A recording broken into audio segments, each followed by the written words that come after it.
everybody and welcome back to the channel. My name is Brianna and this is For Pause in a Book. I make book and lifestyle related content, so if that's something that you're interested in, make sure that you hit the subscribe button down below. Today I have a book haul for you. It's not small.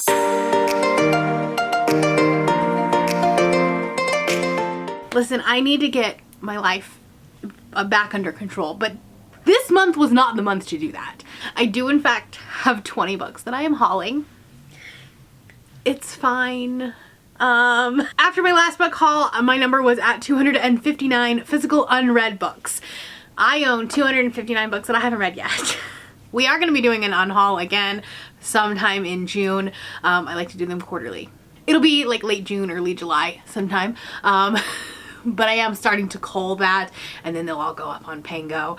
But let's talk about it. So 259 was my starting number last month. I read 8 books off of my TBR, so that only goes down to 251, and then we're gonna put a bunch back on. So this month was not the month for things to go down. First, I'm gonna talk about the books that I have already read. These are books that I read in the last month, so I'm not gonna be adding them to my 251. That's how that works. First up, Priest by Sierra Simone. I read this during Smut Den. I actually read it as an ebook and then immediately went and bought the physical copy because this book was amazing. I cannot wait, and now that I have a Polycon tickets, I'm actually gonna get to meet her, which I'm very excited about. I'm gonna be continuing on with the series for sure. If you don't know what this is or you haven't seen my Smut Den vlog, this is about a priest, obviously, who is not doing very priestly things and ends up in this relationship with a woman who started out by coming into his confessional. And it escalates from there to the point where they use the oils that you would normally use for anointings and stuff during unholy things. Anyway, it was absolutely amazing. Then we had Conversations with Friends by Sally Rooney. I read this book for the vlog where I read books that Taylor Swift recommended. I gave this book 4 stars. I really liked it. I think that this was a thesis on how to be a millennial. This was a very relatable book. There was also some conversations at the end about infertility and you want to be you're child-free by choice, but then when that choice is taken away from you, it still is a struggle, and that was extremely relatable. This is one of the only books that almost made me cry this year, so gets points for that. Then we have Love at First Set by Jennifer Dugan. This book was so cute, so gay, so awkward. This is about a woman who is a +1 at a wedding, at her roommate's sister's wedding, I think. And then during the rehearsal dinner, she meets this woman in a bathroom. She's crying. She's upset about her man. And the main character, ends up talking her out of, just breaking, oh, you should just break up with him. He's not good for you, da da da da. Turns out that was the bride. That kind of messed things up. But then because of meddling roommates, they end up kind of dating, and it's really cute, and here for it. I gave this book 4.5 stars. It was a great book for Pride Month. Or to kick off Pride Month, technically, because I read it at the end of May. Then we have Yellowface by R.F. Kuang. This book is one of my favorite books of the year. If you have no idea what this is about a woman who is an author and her friend is also an author. Her friend skyrocketed to the top of the New York Times bestseller list, and her book did not do well, right? Well, her friend unexpectedly passes away, and then she ends up taking her friend's manuscript because she had it for beta reading or editing or whatever.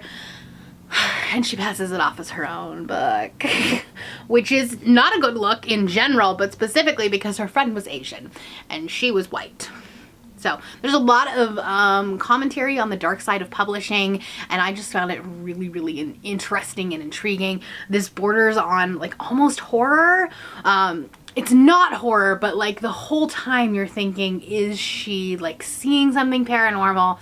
Is she crazy? It was really, really well done. Very, very fast paced, thriller / social commentary. Lastly, a book that I actually read a while ago back during the last spooky season, but I found it on Pango and I wanted to pick it up, and that was White Smoke by Tiffany D. Jackson. This cover is it's stunning, and I found this on Pango, and they were doing a special where you got an ARC, if you an older ARC, if you purchased one of their books. So I purchased this one. This is about a girl who moves with her family to this small town. They end up in this like haunted house. There's really good commentary about mental health, specifically like phobias and not like named OCD, but there's definitely some OCD tendencies here. As well as drug use. And this was just a creepy book.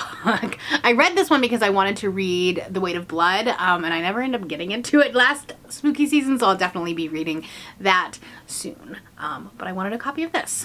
All right, I got 3 books in my Book of the Month box. I will leave my link down below for Book of the Month. I'm not a sponsor for them or anything like that, but if you use my link, I think you get a free book and I get a free book, or you get your book for cheaper. I don't really know what the current deal is, but if you click on it, if you're interested, it's a fantastic deal. You get a brand new hardcover release, and then you can add on, it used to be 3, or like used to be 2 extra books.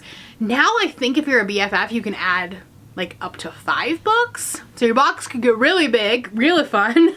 The first one I have read, and that was The Last Word by Taylor Adams. This book was phenomenal. If you liked No Exit, this one is for you. This is about a woman who reads a terrible book, writes a 1-star review. The author emails her, is like, you have to take that down. You are destroying my livelihood, yada, yada, yada. She's like, well, I'm not gonna do that, so try again. And he starts stalking her, or she thinks he's stalking her. It's a whole thing. It's very secluded. There's a lot of tension in this book, specifically because there's a dog in this book. And you don't know the whole time, is the dog gonna die? Is the dog gonna make it? A lot of tension, a lot of terror here. So there's that. Next up, we have Warrior Girl Unearthed by Angeline Bully. This is kind of the sequel to Firekeeper's Daughter, which I read last year and really, really loved. And this takes place, I want to say it's like 10 years after. But this is a young adult mystery thriller, also has a lot of social commentary.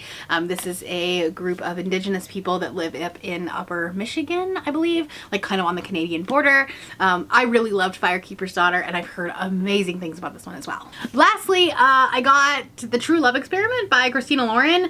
I figured I would get the new Christina Lauren book because why not? It'll probably be on some Goodreads list at some point in the year.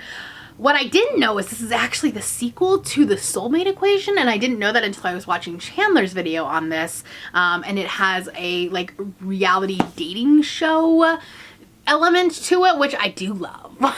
So I am a little bit more excited about this. I didn't love The Soulmate Equation. I think I gave it 3.5 or 4 stars. The ending kind of jarred it for me. But I had fun with it, right? So we'll see what happens with this one. I actually really liked their last one. Unpopular opinion, but what's it called? Something Wilder. That's it. I had to look at the shelf. I really liked Something Wilder, and I know a lot of people didn't, but I am on kind of a habit of like a Christina Lauren book, I don't like a Christina Lauren, then I like one, and then I don't. So technically, if this, you know, follows the trajectory, I won't like it, but I hope I do. Next up, I was extremely ambitious when it came to Smut Den, right? I got a lot of books that I didn't read for Smut Den. It's fine. So some of the ones that I kind of thought maybe, we have Slaying the Vampire Conqueror by Carissa Broadbent. This is the paperback copy of it. Normally, I like the hardcover books more than the paperback, and I'll show you why in a minute. But I do not like the hardcover of the Slaying the Vampire Conqueror. He looks creepy, okay? I didn't want that on my shelf. So I picked up the paperback instead because it's like kind of mystical. I think, if I remember correctly, this one has kind of something to do with a cult. She was commanded to kill him with a single strike to the heart. She didn't expect her own to betray her. She sacrificed everything for her goddess, her soul, her freedom, her eyes, life in service to the Arakessan, a cult of the goddess of fate. Okay, so it is a cult. Has turned Selena from an orphan street rat to a disciplined killer determined to overthrow Galea's tyrannical king. But when a brutal vampire conqueror arrives on their shores, Selena faces an even deadlier adversary. She's tasked with a crucial mission: infiltrate his army, earn his trust, and kill him. I don't know, I've heard mixed things about this one. And then I also picked up Daughter of No Worlds by Carissa Broadbent, Also, same author. This one I actually found on Pango for really cheap. And this one is the really pretty hardcover. I mean, look at this. Here's the thing. I do love a butterfly. I love butterflies. They were part of my wedding, if you don't know. So that immediately drew my attention. I am going to have to move my fantasy romance, I think, because the shelf that I have is too small. And then a couple of dark contemporary romances. I got Dark Succession by Katie Robert. This is really, really pretty. This is actually a reprint of her O'Malley series. Teague O'Malley hates everything associated with his family's name, and when his father orders him to marry Callista Sheridan to create a business alliance, Teague's ready to cut ties once and for all. But then Teague actually meets Callista, sees the bruises on her neck and the trauma in her eyes, and vows he will do everything in his power to avenge her. I love Katie Robert. I'll read anything that she writes, but I haven't read a lot of her contemporary stuff, so this is going to be new for me. I also got the Confidence of Wildflowers by Michaela Smeltzer. I had this one on my pile of possibilities, and then it was on BOGO at Barnes & Noble, so I picked it up. But this is like an age gap romance, I think, with like neighbors, like a young girl who's maybe 20, 18. She's 18, he's 31, so that's gonna be a good time. So needless to say, I didn't get to those during Smut Den, so we'll have to work on that. I did in fact get my Pride and Joy. Didn't realize it was gonna be such a coveted thing when I pre-ordered it, but Fourth Wing by Rebecca Yarros. I did get the pretty first edition with the dragons. Honestly, even if this book is not good, I'll probably still keep it. But I actually have started this. I've read about 20% of it, but I haven't gone any farther into it just because of videos and things like that. So I do want to get back to it though. I do. Maybe next week we'll try to continue it. I'm enjoying it. I have 11 Other Disasters by Anita Kelly. I actually used to own this book. I had it in like the book of the month hardcover, but I don't like my romances in hardcover. So I wanted a paperback, and so I found a really cheap one on Pango. And the same person was also selling a couple of other books. And if you you bought multiple, you got free shipping. So I got The Office, The Untold Story of the Greatest Sitcom of the 2000s by Andy Green. This, I think, like breaks out, like literally the seasons, like chapter 12 is season 3. And there's like little piece, where did I find it? There's like parts of the script in it. So it just sounds like it'll be kind of a fun look back on The Office. I've watched The Office since I was in college. I love that show. So this will just kind of be a fun thing. I don't know when I'll get to it, but we'll see. It may not even be something that I read like all at once, but slowly at a time, a little bit at a time. Oh, and this book, I didn't actually talk about this one, but this is about, I think, a baking competition or a cooking competition. Not really sure. Show's first non-binary contestant. So this will be perfect for Pride Month. Don't know if I'll get to it this month because it's not on my official TBR, but it is a book that I've been wanting to read for a while. Okay, I also picked up Juniper and Thorne by Ava Reed. I want to love this book. I mean, the cover, stunning, right? It is a fantasy horror kind of mix, like kind of a fairy tale-esque. But it does say it's gothic, and I don't think I've met a book that says it's gothic that I've liked. So we'll see. It says it's a gothic horror retelling of the Juniper tree, which I don't know, in which a young witch seeks to discover her identity and escape the domination of her ruthless wizard father. Like parts of it sound like the buzzwords, but then the gothic, it scares me. A gruesome curse, a city in upheaval, a monster with unquenchable appetites. I don't know, we'll see. Probably gonna be more of a spooky season read, but it was the like monthly pick from Barnes & Noble, so you got it for half off. I got In the Lives of Puppets by TJ Klune. This is his newest book, and it's actually a Pinocchio retelling, which I didn't know, but a couple of people who do not read fantasy gave this 5 stars. So, we'll see. It's cozy, it's queer. We're here for that. The arc that I ended up getting when I purchased White Smoke was The Warden by Daniel M. Ford. It came out in April of 2023. It has necromancers, obviously magic, small village, like a girl who wants nothing to do with all of that, but it's gonna get roped into it anyways, I assume. It says Alias could be the only person standing between one of the greatest evils ever known and the rest of the free world. The cover looks really good. But this is a tour title that came out in April. And then lastly, I picked up a couple of Darcy Goats because, as you know, I am trying to collect all of her works. Don't know why, but like her covers are just so nice, and it would be cool to have like a whole shelf of Darcy eventually. But I have a Fullcroft ghost. Fullcroft? Can't speak.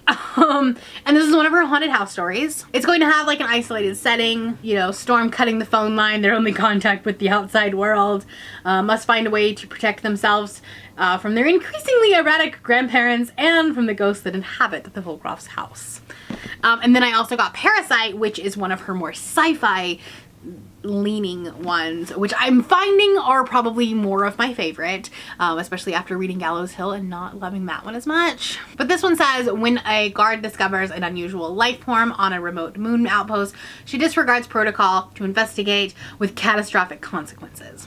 The parasitic alien wears its victims' skins and adopts their personalities. It mimics the way you talk, the way you look, the way you act, and it's the perfect disguise. And by the time humanity realizes it's facing extinction, it's already too late. We're adding 15 books to our TBR. So that's 266 books. That's fine.